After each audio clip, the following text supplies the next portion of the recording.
and he's ready to go. Noodle on his left, Jess on his right. Hey, hold up, don't start a fight. He's got you covered with all the sports. Don't fret, he's wearing shorts. It's time for Waking Jake in the morning, Waking Jake at night. Jake sucks.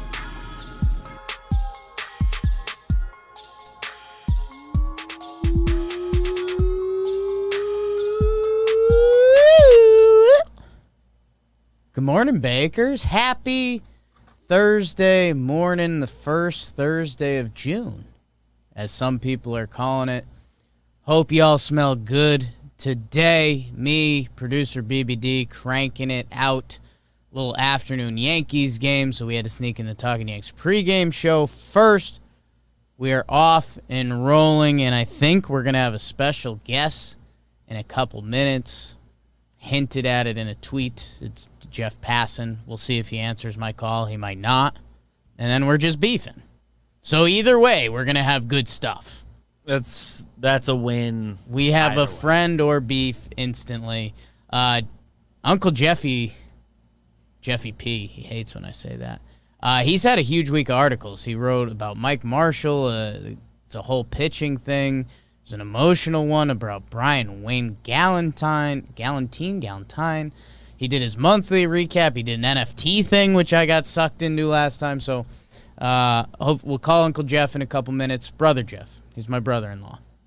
Brother-in-law Jeff Passan. But first, BBD, as we do here, let's do the game of the night. And it was not the Knicks' funeral, unfortunately. That's just a sad game of the night. What people that like sports and NBA teams that don't just twist the knife. The Knicks had a great year. Okay, whatever. I'm over it. The game that people are talking about, and it was the game of the night in the NBA. Clippers versus Mavericks. Mavericks won the first two games in L.A. The Clippers won the next two games in Dallas. Lived there, had fun. Game 5, tied up at 2s. Are the Clippers going to keep it going? Are the Mavericks going to be healthy enough? As it turns out, a lot of times with this young man, Luka Doncic, he steals the show, man. In the fourth quarter, they are up 93-83. Clippers go on a little bit of a run to make this game interesting. Kawhi starts getting it going. Paul George makes a couple shots. This game down the stretch, Tim Hardaway with the big three. Kristaps, they stretch it back out to 10 with 2:13 left on the clock. Reggie Jackson, Kawhi, again. The Clippers get the ball back. It's 101-100. Clippers are down by 1. Terrence Mann drives to the basket. He has the layup. He kicked it out. Missed shot. Josh Richardson gets the rebound. And that's the game. Or excuse me, THJ. Josh Richardson was after that. Mavericks win 105-100. A couple things that make this the game of the night. Luka Doncic, 42, 14, and 8. 6 of 12 from 3. 17 of 37 from the field. That's nuts. Do you know how exhausting that is? To have the ball in your hand all game and either take the shot or make the pass and win? That's nuts. That's nuts. And I saw some stat, and I'm going to slaughter it right now, but with this 40-point game, he has more 40-point playoff games than, like, Patrick Ewing. I think Anthony Davis was on the list. It was a list of NBA superstars from present day and past. Tim Duncan. Obviously, you know, there's some different stuff in play with today's NBA and how some of those guys played. But the point is, Luka's insane. Dallas wins 105-100 on the road. Tim Hardaway Jr. with 20. No other Dallas Mavericks were in double digits with points. 42 from Luka, 20 from THJ. Nobody else in double digits. Boban played 20 minutes in this game.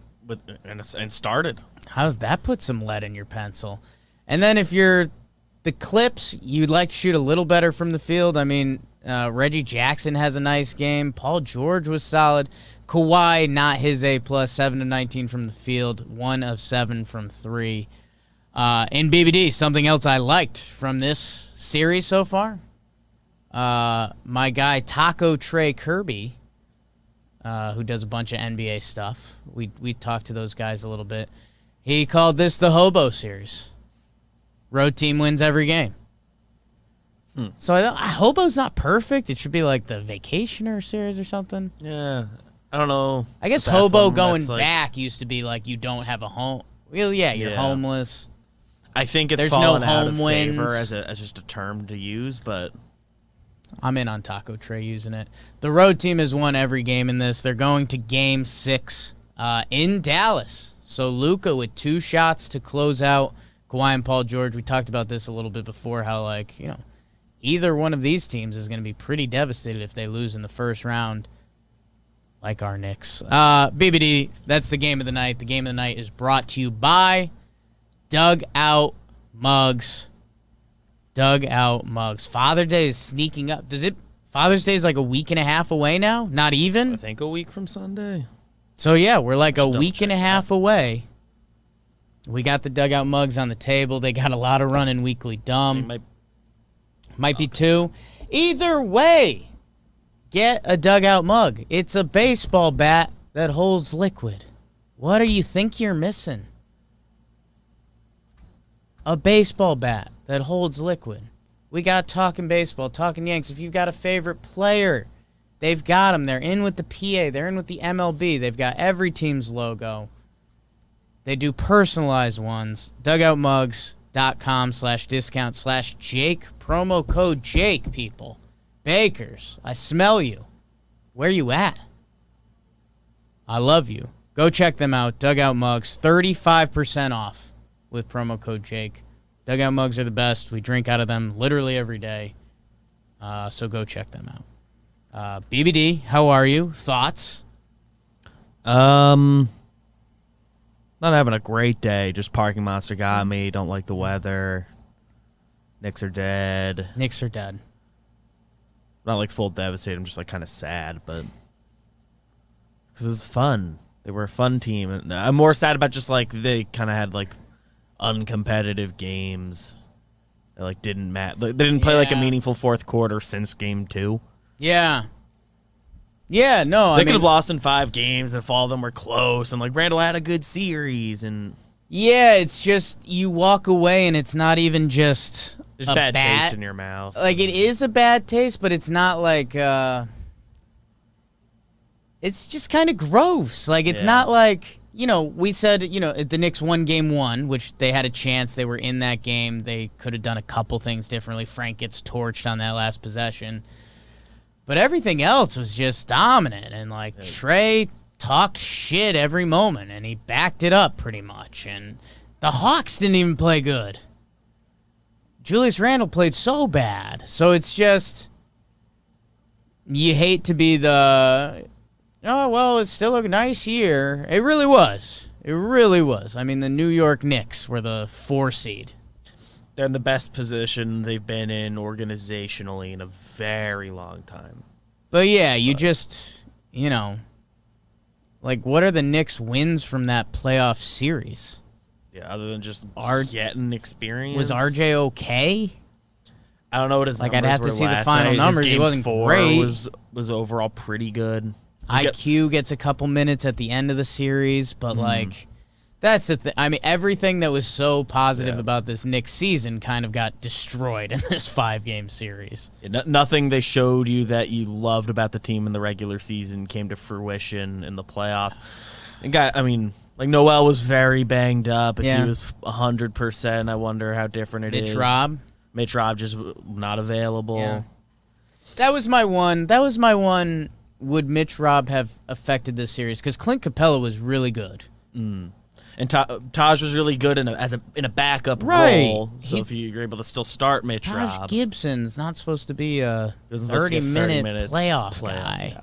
Yeah. So, okay, that was a little bit of Knicks tears. Let's go to the baseball. That's what a lot of you guys like. And I get it. I like it too. My shirt today says I love baseball. The John Boy Media Store. I teased it last time, and then I was thinking about it this morning. This might be a slightly tighter episode. We're going to go to the Yankee game. Bad weather and all. Should be done. But last episode, I got in an NFT wormhole. Part of that was because my friend Jeff Passan wrote an article about NFTs. And then he said he was going to make me cry this week. I mean, it's JP. He's all over it. So let's give him a shout. And if he doesn't pick up, we're fighting. So we talked about that. I said, I'll give you a shout in 5 to 10 minutes. Talk your big week of articles and whatever else. He said, make it 10. That was 10 minutes ago. Do I send like a courtesy? Do I send a courtesy, you good? Or do I just dial it up? Well, I guess since we're here, you think? Fire it up. I think just fire it up, right? Yeah. If we were still like doing basketball talk, and I'll put the onus on him. Say, like, I mean, this is a conversation. I was mentally having a conversation with the chat, like, kind of rules of engagement, or what they thought would be kosher. But whatever. Let's call Jeff Passan. Dialing. His phone number is... Guys, come on. We're just going to tell you idiots. Come on.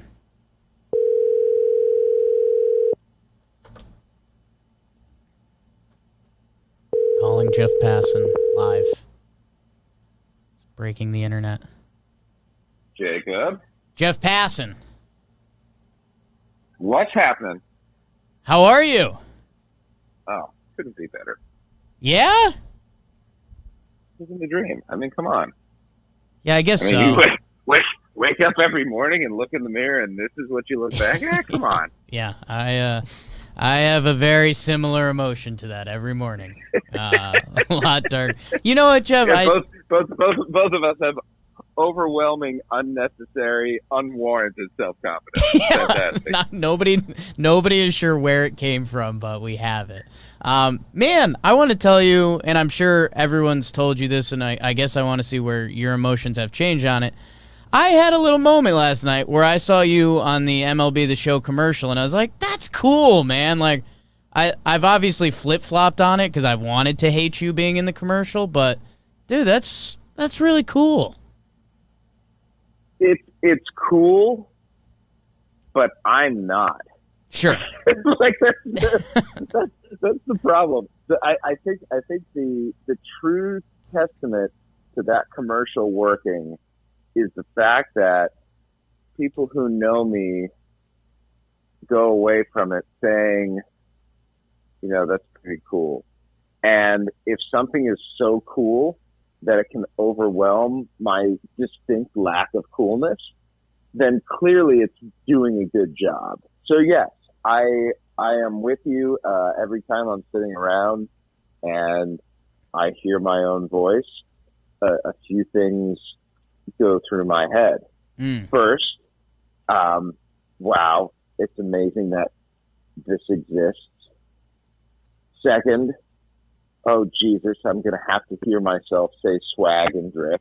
And then, in the end, oh, Jesus, I'm going to watch myself give the weakest dap in the history of daps. It is not a strong dap.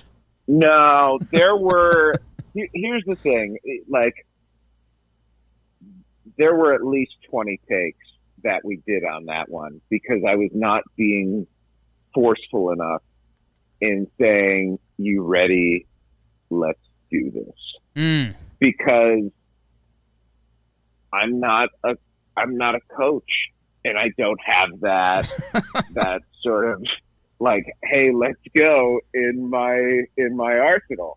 Yeah. And there was this guy, like the way the whole thing was shot, this guy was walking around all day with a helmet on and an incredibly heavy camera attached to it. And that's how we sort of got like the first person perspective. So every time we were doing this, I did like his neck hurt so bad just because all day, this thing was like, I put it on for 10 seconds. I was like, get this shit off me because it was so heavy. And so I was afraid that if I dapped him too hard, his head was going to fall off. And I just didn't want to be responsible for that. So we've got the weak dap there. But aside from the swag, the drip, and the dap, yeah, it's pretty awesome. Yeah, I'd mentally kind of closed it off, and I was like, I'm not going to give Jeff love for this commercial. And then last night I cracked. So happy for you. I appreciate that. Thank you, Jake. Happy for us.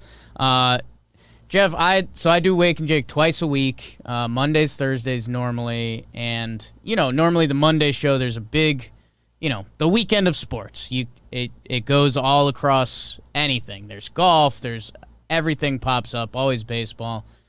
I stumbled into the NFT conversation, and I saw your article, and then you had your monthly recap article, so it was all sorts of stoked.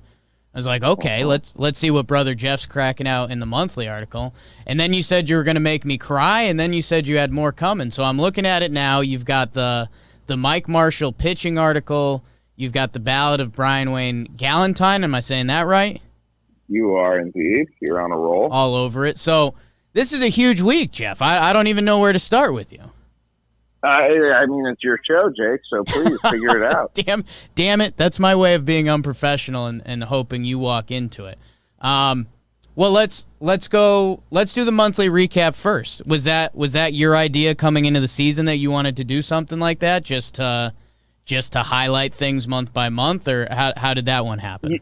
You know what it was? It's called This Month in Baseball, and it's because I was watching this, like, you're too young for this, but there was a show called This Week in Baseball. I remember that. And you do remember Twib? Yeah. Yeah.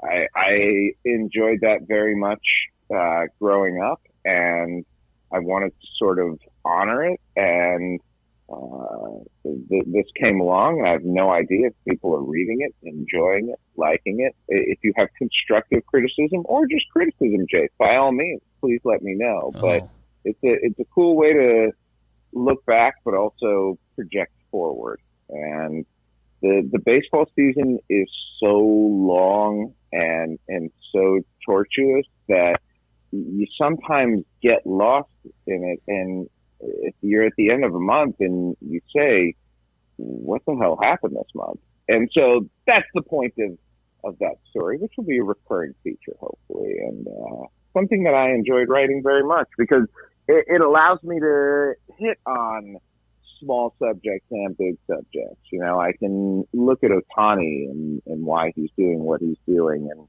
talk about Tatis and Vlad Jr., but also, dig through some stuff in the minor league that the casual fan may not have seen because he or she isn't, paying attention to the daily goings on of the 20 teams that are playing in the minor leagues right now. Yeah. So that's a fun one to write. No, that was kind of the part that I guess surprised me because everything.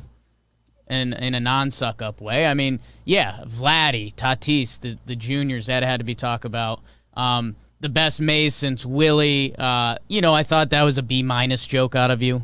I expected. Oh, they're gonna be better ones coming up. Okay, I did expect a little better, but yeah, your prospect thing at the end, those were kind of deep cuts. Like outside of Hunter Green, I mean, those other guys, you had some low A dudes in there and stuff, and I was like, all right, we're doing some deep cut baseball. I had a guy named John Kenzie. Anytime you can include a guy named John Kenzie, I feel like you have to.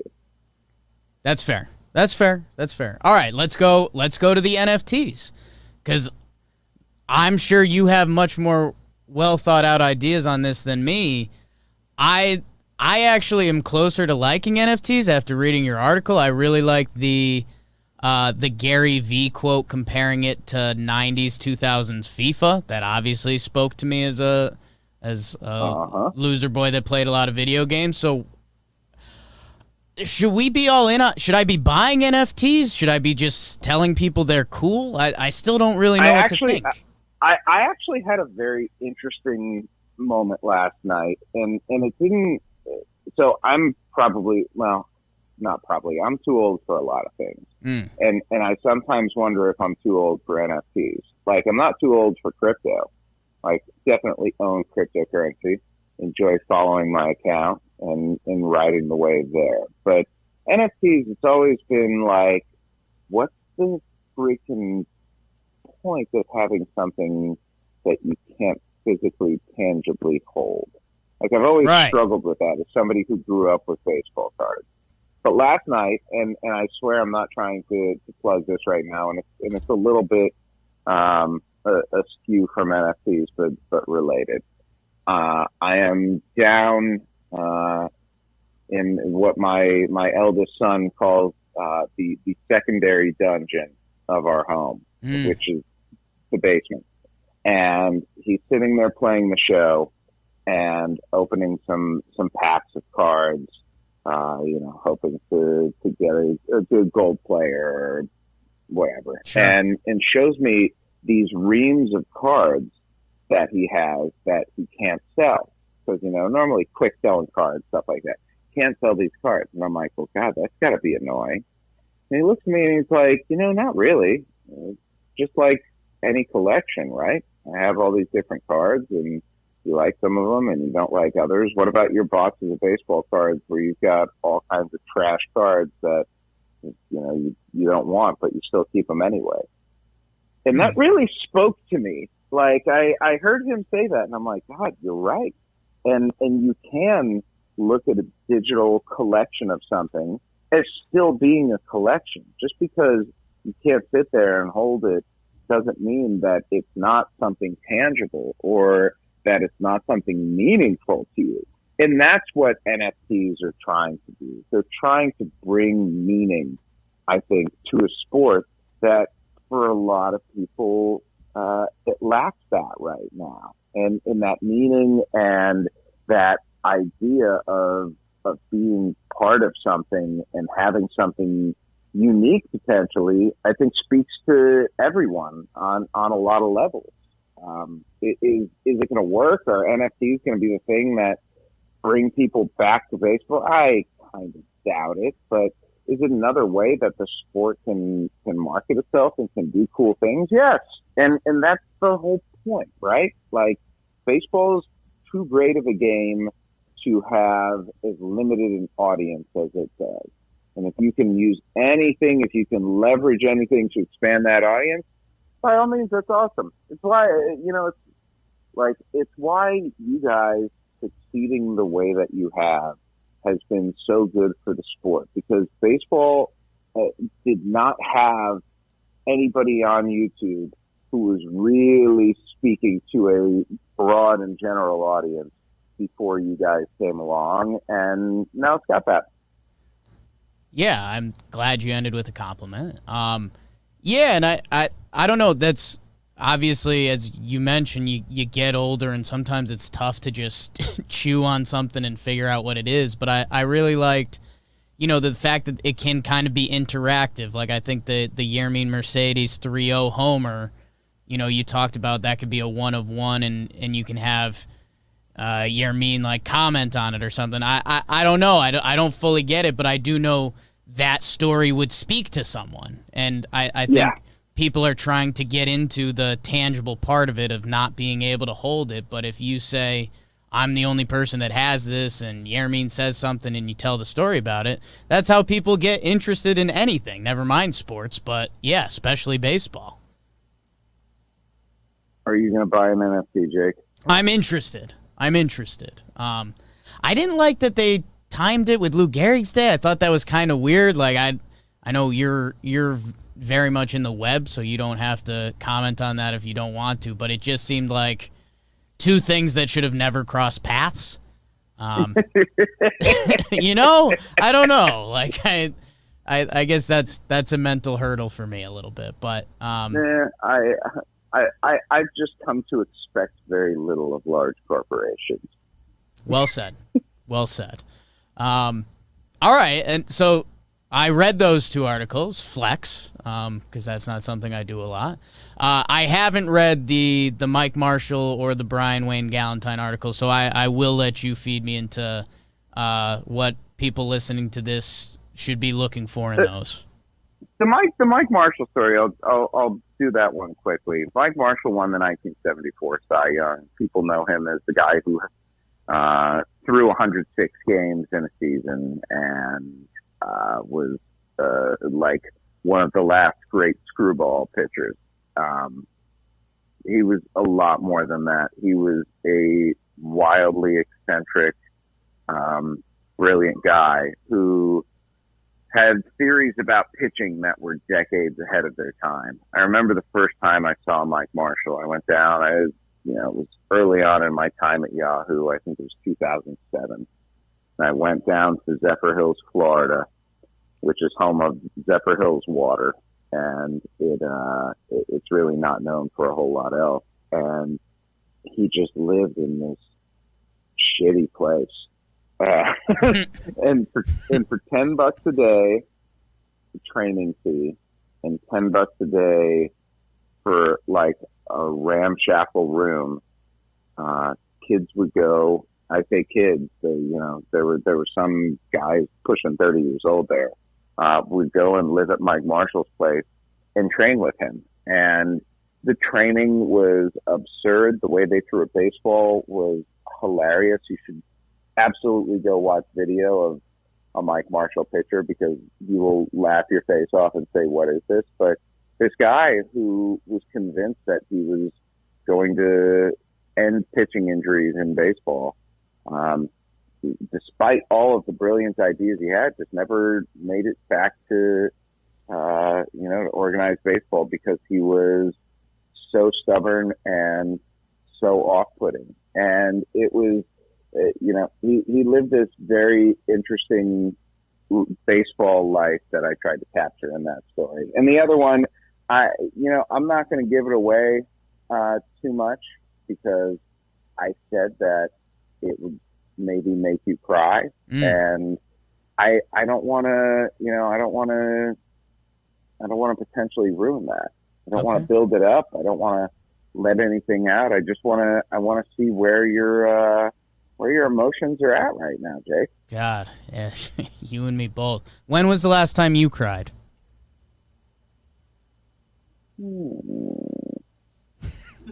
Probably like 6 weeks ago. Okay. I'd have to look back. It's not a commonplace thing. Sure. But it's a place I'm not afraid to go to either. Right. Where should you be? If it's there, yeah, take it. Yeah, no, we're an emotional company over here. Me and Jim are both pretty big criers. Yeah. Yeah, I mean, especially, know what it kind of is, Jeff. And maybe here you go. I'll just feed you another article. Whoops.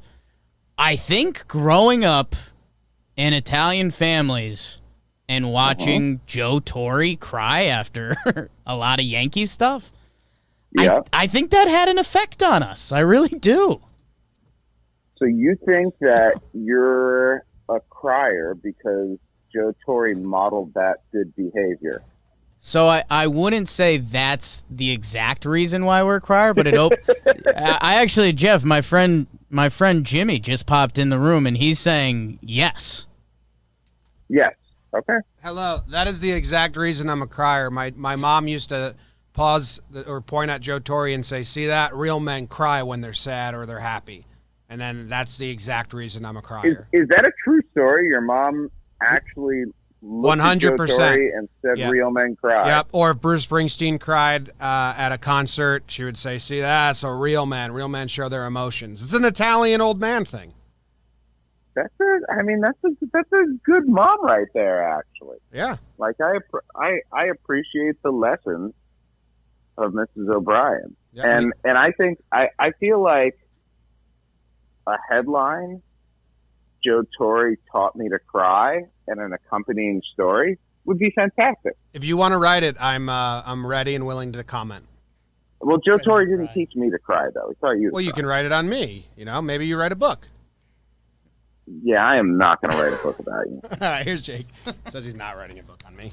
I'm sorry about that. Sometimes, It's okay. He gets nothing to apologize for. Listen, No, you probably should apologize for that, actually. Yeah, that's warranted. All right. Well, Jeff, I told you 10:15. Is there anything else you want to get off your chest? Any other baseball stuff you got going on, or any teases for the people? I have two things. Number one, when's this posting? It's posting today on Thursday. So yeah, it's posting today. All right. There's a story that's gonna. I have another story at the end of this busy week that's gonna be running tomorrow that you will very much enjoy. It's a very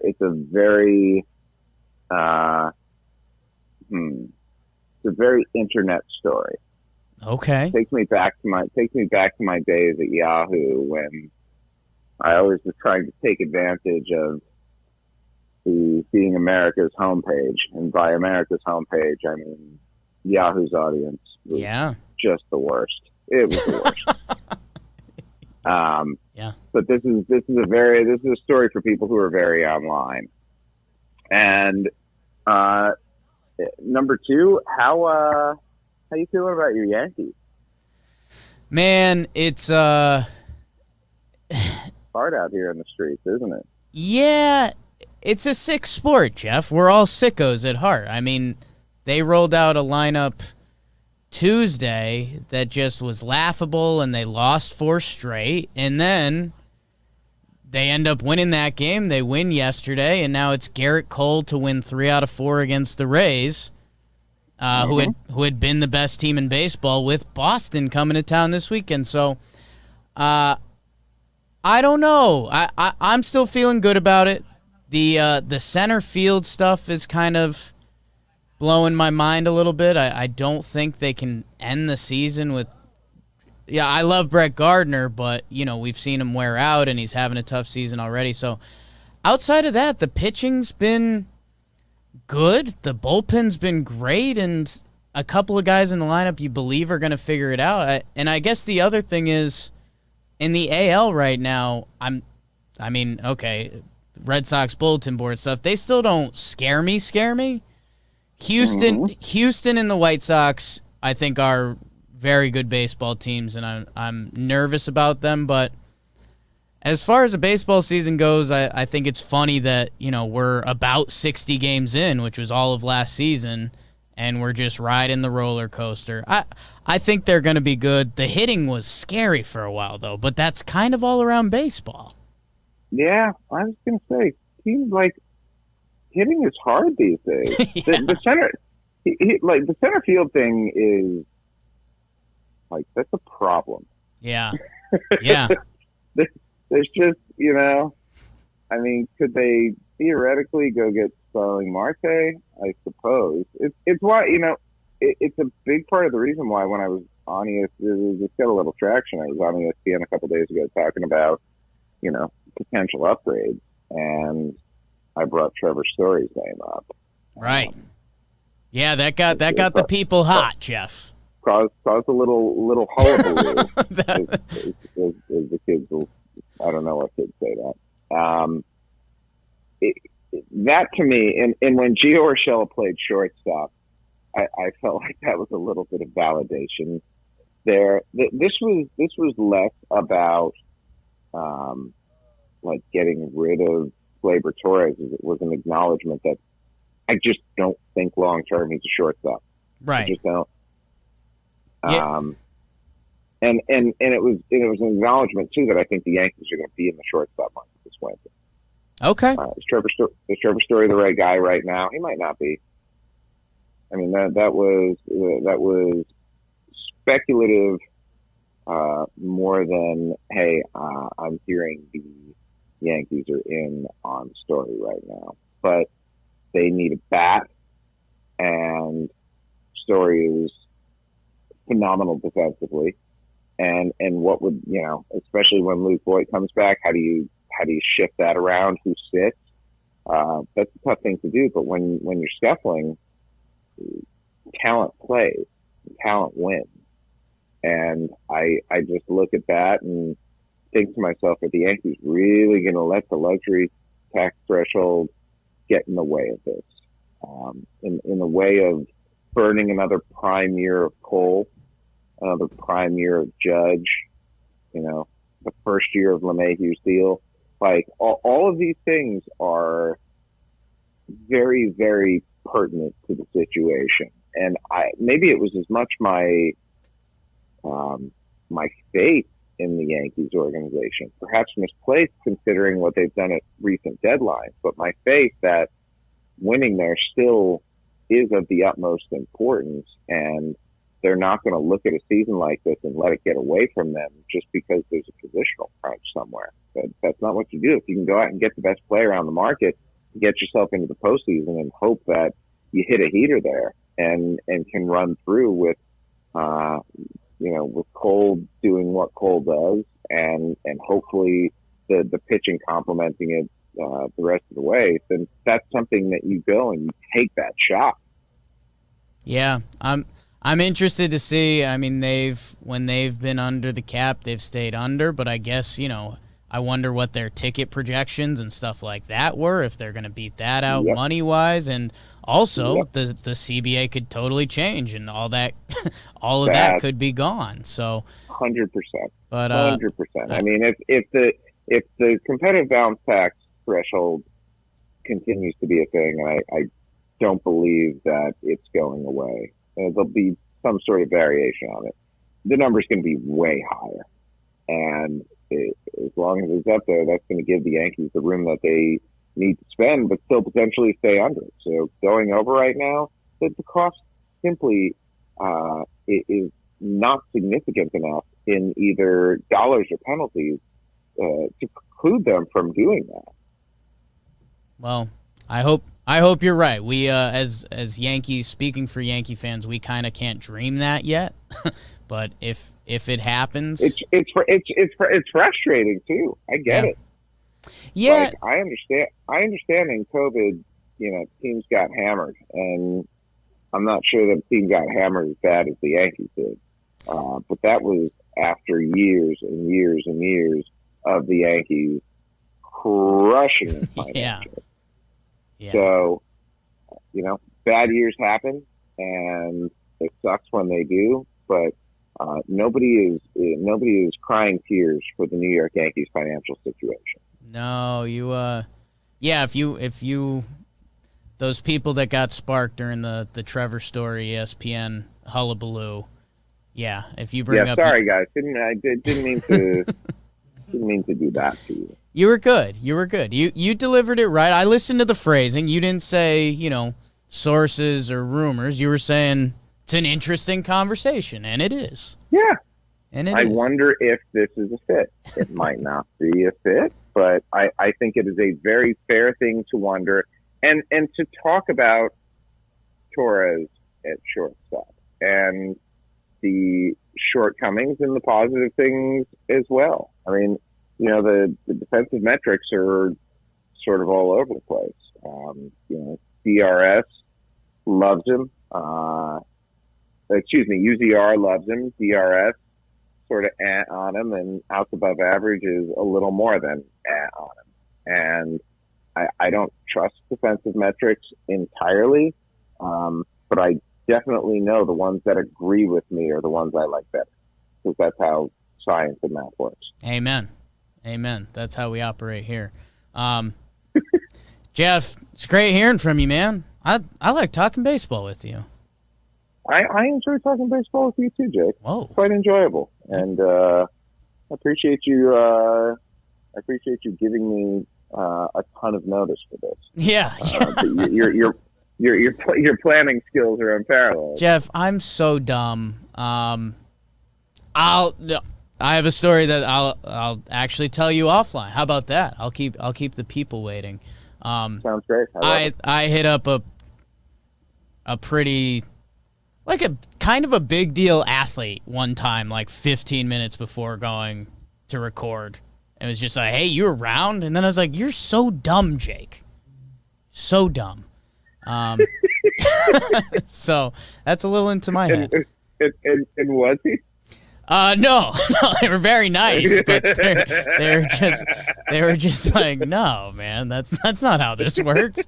And you know what? That's the difference between me and a big time athlete. You hit a big time athlete up and say, hey, you around in 15 minutes, and the response is no. you hit me up and you're like, hey, you around in 15 minutes? Sure. Ready yeah, to go. Sucker. The Absolutely. The only difference between you and a lot of the athletes on the field is what I say. Jeff, thank you. We'll hopefully we'll link up with you in Denver, and we'll probably talk to you before then. Looking forward to it. See you, buddy. Awesome. Thanks, Jeff.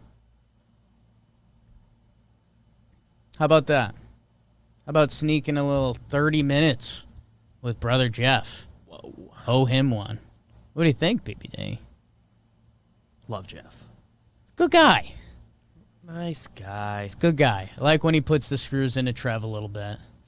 We'll have to set something up. I mean, that was kind of funny. We did winter meetings, and he kind of roasted me for a little bit, and he was really distracted. He was, like, doing winter meeting stuff.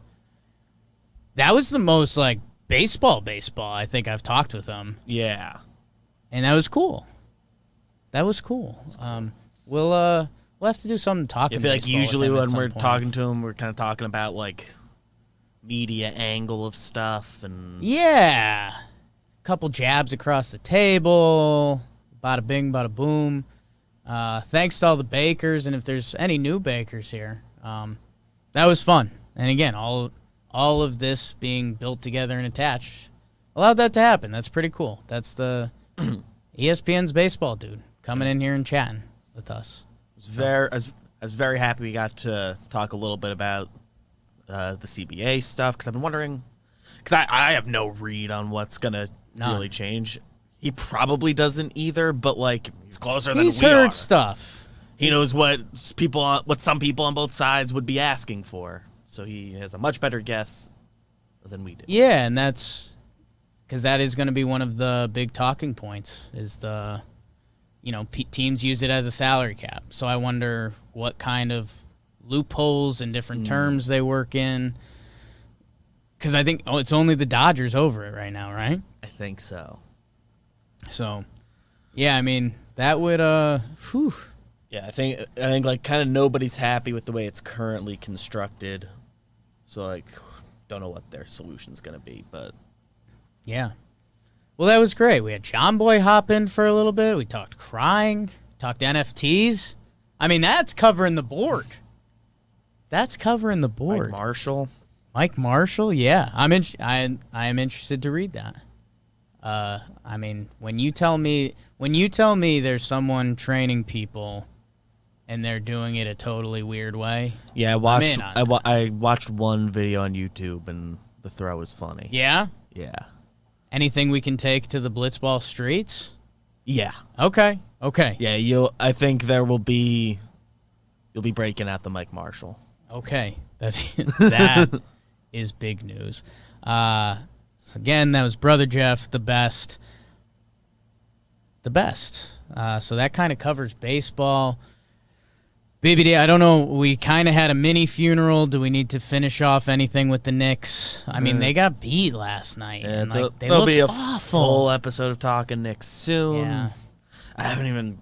All right, I'll bring myself to look at the box score. I kind of didn't see. I think it was technically Randall's best game, maybe. I have to look. It was. If anyone didn't watch the Knicks, they got rolled up by the Hawks. You probably saw Trae Young highlights. You saw that. Julius Randle had been so good for the Knicks this year. He basically got doubled every possession, and he looked like he had no idea what to do. Like there was, and like the few times he had like a chance to go like just one-on-one on Trae, and like just didn't do it. It was the definition of when you hear coaches talk about you don't want players. Oh no, this wasn't his good game. Game 4, he technically has a nice-looking box score. You hear coaches say you don't want your players thinking out there. You just want them to go, not think, knee-jerk reactions. Julius Randle was thinking so much. Felt bad. Hey, a lot of their first playoff series and stuff like that. So hopefully that's all it was. I don't know. Were there any other scores last night? We did Mavericks Clippers. The other conversations are more fun for tonight's games a little bit. Lakers face an elimination. Yeah. Let's start wrapping it up. Yeah. BBD. We got stuff we got to do. Bakers, again, thank you guys for helping set all this up. We're up to 2.4 subs on the YouTube, I believe. 2.5, 3, 10 million. A couple extra stops today. Bakers, I ask you to bake the algorithm. What's that mean, you're saying? Like, comment, share, review. Rising tides raise all ships. Anything you do that interacts with YouTube and the algorithm, that helps. So be interactive. I want you to be. So some comments from last episode. I'm going to the YouTube comments. This is Talon the Hand said, every time Jake says the real ones makes me think of the Iron Sheik. I don't fully get that. Do you get that? No. What is the Iron Sheik? I'm interested. Okay, so we'll look into that. We had a nice comment. Show makes my 1 hour of work way better. And then they said, screw NFTs. So many bag holders. Is that people that lose money? I think the people just getting all of them. Just attaining all of it? Yeah, I don't know. Yeah, there's a lot of good NFT comments. I think this is the same guy. And then one person said, bake me up, Scotty. It was Tom. Tom BFL? Is that what that says? EBFL. So thank you, guys. Thanks for baking the algorithm with me. Like, comment, review, share. Tell them Jeff Passan talked about crying. So there's that. And BBD, that brings us to the Bro of the Night. The Bro of the Night goes to someone who had an outstanding performance or did something that noteworthy. Stood out for whatever reason. I think I'm going to do a weird one, BBD. I think I'm going to give the Hawks a little bit of credit. And I think I'm going to give a member of the Hawks credit that probably a lot of people wouldn't expect. You'd expect Trae Young. I gave him one a couple weeks ago. He's gotten one this season. Trae does his thing. Bow to the crowd, sure. Clint Capella had a couple big games. Basketball people know Clint. Not him. Comments yesterday. I thought about Bogdan because I do like him. He shoots. He is ready to shoot. There is not a shot on the court he doesn't like. I think that's... I don't know how you quantify that as a skill. Like, there's some players you see them when they shoot a three, they're comfortable, but if they shoot a mid-range shot, they're not. Or like a baseline floater. Like, Bogdan, he's open, and he's shooting, and it looks good. And any space he's... Trae Young, you mentioned this, he's never going to be a good NBA defender. It's just how it works. He's sleight of frame. He's going to be so talented on offense and makes up for it. He's not a good defender. So you need good defenders around him. Capella protects the tin. Guy that stood out to me, DeAndre Hunter on the Hawks. He was on Virginia. You probably remember him from there. I believe he was ACC Defensive Player of the Year. He might have been National Defensive Player of the Year. I forget. I don't think so. At least, yeah. He was a top pick in the draft. I think he was the fourth pick when Barrett was 3. Right after. So, athletes think about that stuff. We know that. He played some really good defense. And he's, whatever this Atlanta Hawks team turns into going forward with Trae Young, they are going to need defenders. And you always hear 3 and D. And I think Hunter's got some basketball ability on offense. But he is a talented defender. He's strong. He's, a wing. I would guess he's listed 6'7", 235, something like that. He's built, athletic. He played really good defense. I think he was a lot of the reason Randall got bothered. And I think this Hawks team going forward, when we start talking about them in future playoff series and we talk about them in the regular season, there's a formula to winning. Trae Young is going to run your offense through him. Capella, the big guy that rolls. We'll see if he hangs or he doesn't. Bogdan, he's going to score. DeAndre Hunter's their defensive guy. If there aren't already out there when they're a full good team next year, there's going to be a bunch of nerdy articles about DeAndre Hunter is what makes their team work. Like he takes whatever the next step is. He shuts down the offensively. opposing team's best player. They said it about Clay for years with Golden State. Clay also was pretty special on offense, and people ignored that a little bit. But it kind of goes back. I said this about Dylan Brooks before. Like Dylan Brooks, DeAndre Hunter, those are winning basketball players. So how about a little love to him? BBD? Giving it to the Don. The Don. Donovan Mitchell. I thought the Don. He took over the game first stretch. Utah eliminates Memphis, moves on in 5 games. He scores 30 points on 11 of 16. 5 of 8 from 3, 10 assists. Really good, really efficient. They won all the games he played in. Yeah, He's. I like that. I forgot when I started talking that he didn't play game 1, and that's Right. the game they lost. And his highlights were gross, man. Some of the shots he made a 3 over Valanciunas to end the second half. I think he was like 10 of 13, or the first half, 10 of 13 shooting. Just made everything. And, yeah, I mean, the Don, again, with COVID year and the NBA season being a little shorter. I mean, was it 9 games shorter? Is that it? Yeah, I guess it wasn't by much, but enough that we noticed. No, they were the 1 seed in the West. Donovan Mitchell. He's the best player on that team. Like, there's a lot of other good guys. Gobert's great at what he does. Royce O'Neal can buckets. Love that. The other Bogdan or Bogdanovich or Bojan said. I screw that up, and I feel so I realized dumb and one's- American. Ugh. Yeah, they have it. essentially Hate the it. same first name and last name. I know. So, like, I know it's not on me, but it is on me. They're really good, but, man, the Don. And like shout out to Ja Morant because good, but like I think the Grizzlies are like here now. They're developing. Yes. I've said it before. They're Right. kind of just developing their guys away. And Ja Morant, like most of the year, there's a natural. He was 2, RJ was 3. We just did this with DeAndre Hunter. There's a natural comparison there. And most of the year we've been keeping tabs on him in our basketball group chats. Like, yeah, he kind of can't shoot. 5 of 9 from 3 last night. So he's good. Okay. We're logging off. Man, we're going to the Yankees game. Lakers, Suns, keep track of that. They're playing tonight. And if the Lakers win, they'll play tomorrow. So much stuff on John Boy Media. Compound. John Boy Jake TV, we played.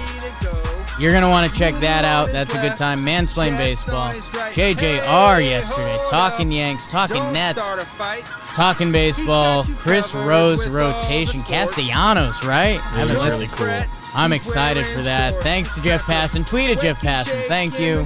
Have a good weekend. Enjoy sports.